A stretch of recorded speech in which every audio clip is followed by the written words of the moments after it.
শীতের আসল সৌন্দর্য আপনি যদি উপভোগ করতে চান তাহলে আপনাকে একবার গ্রামে যেতেই হবে। সেটা হচ্ছে শীতের সময় নভেম্বর, ডিসেম্বর, জানুয়ারি মাসে যদি আপনি গ্রামে যান, গ্রামের আলাদাই একটা সৌন্দর্য দেখতে পাবেন। তো এবছর আমারও সৌভাগ্য হয়েছিল আমার গ্রামে যাওয়ার জন্য। আমি এবছর আমার নানা শ্বশুর বাড়িতে বেড়াতে গিয়েছিলাম। তো আমার নানার বাড়ি আর আমার নানা শ্বশুর বাড়ি একই বাড়ি, তো সেটা হয়তো কেউই জানে না, তো আজকে বললাম। তো যাই হোক, সেখানে গিয়ে আমরা অনেক মজা করেছি। আর আমার গ্রাম বরাবরই ভালো লাগে, প্রকৃতি মাটির গন্ধ আমার বেশ ভালো লাগে সব সময়ের জন্য। আমার দেখতেও ভালো লাগে, চোখের শান্তি হচ্ছে এগুলো। তো শীতের মধ্যে রোদে বসে চালতা খাওয়া, রোদে বসে ভাত খাওয়া, সকালে রোদ পোহানো, যে কি আনন্দের এগুলো, যারা গ্রামে না যায় তারা আসলে বুঝতে পারবে না। আর যদি হয় আমার শ্বশুরবাড়ির মতো শ্বশুরবাড়ি, সেটা তো আলাদা বিষয়। সবাই এত ভালো, এত ফ্রেন্ডলি, যা বলার মতো না। সেদিন বিকেলে আমরা একটু হাঁটতে বের হয়েছিলাম, সবাই মিলে আশেপাশে সবকিছু ঘুরে ঘুরে দেখছিলাম। তো ঘুরতে ঘুরতে আমার মেজো মামা শ্বশুরের বাড়িতে গিয়েছিলাম।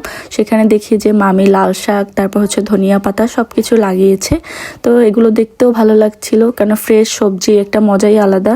এরপর উপরে উঠে সবাই ছাদে গিয়েছিলাম। তো সেখানে তো অনেক ধরনের ফুল গাছ লাগানো, তারপর হচ্ছে বড়ই গাছ, মরিচ গাছ সবকিছুই লাগানো। আর এখানে ফুলগুলো তো ভীষণ সুন্দর করে ফুটেছে, দেখতেও বেশ ভালো লাগছিল। ফুলের তো আলাদাই একটা সৌন্দর্য আছে। তো যাই হোক, আমরা ছাদে ঘুরে সবাই মিলে মজা করে ছবি তুলে এরপর গিয়েছিলাম নিচে। তো নিচে গিয়ে হালকা পাতলা নাস্তা করলাম আর সবাই মিলে গল্প করছিলাম। আর তাছাড়া হচ্ছে মামির হাতের এই দুধ চাটা বেস্ট ছিল, অনেক মজা ছিল আসলেই। তো আজকে খাওয়া দাওয়া করে সবাই মিলে বাসায় চলে গিয়েছি। এটা হচ্ছে তার পরের দিনের বিকেলের একটা ভিডিও। গিয়েছিলাম ননদের বাসায়, ছোট ননদের বাসায়। আসলে হচ্ছে সবার বাসায় একদম কাছাকাছি, মানে হেঁটেই ঘুরতে ঘুরতে যাওয়া যায়। এবারের ট্রিপটা আসলে অনেক এনজয় করেছি আমরা সবাই মিলে। খাওয়া দাওয়া, ঘোরাঘুরি, সারাটা দিন তার উপরেই ছিলাম। 10টা দিন যে কিভাবে কেটে গেল টেরই পাইনি। মনে হয় আরও কিছুদিন থাকলে ভালো হতো, কিন্তু সবারই কাজের ব্যস্ততায় সবাইকে বাড়িতে যেতে হবে, কিছু করার নেই। ও ঘুরে ফিরে বাসায় এসে দেখি বাসায় টাটকা খেজুরের রস এসেছে, একদম গাছ কাটা খেজুরের টাটকা রস রাতের বেলা। তো আমরা যে কি পাগলামি করি সেই রাতে, তখন বাজে হচ্ছে রাত 11টা, সেই রাতে রস জাল করে সবাই মিলে পায়েস রান্না করে খেতে খেতে রাত বাজে হচ্ছে 3টা। তো তখন আমরা রাত 3টার সময় পায়েস খেয়ে তারপরে হচ্ছে সবাই 5টার দিকে ঘুমিয়েছি।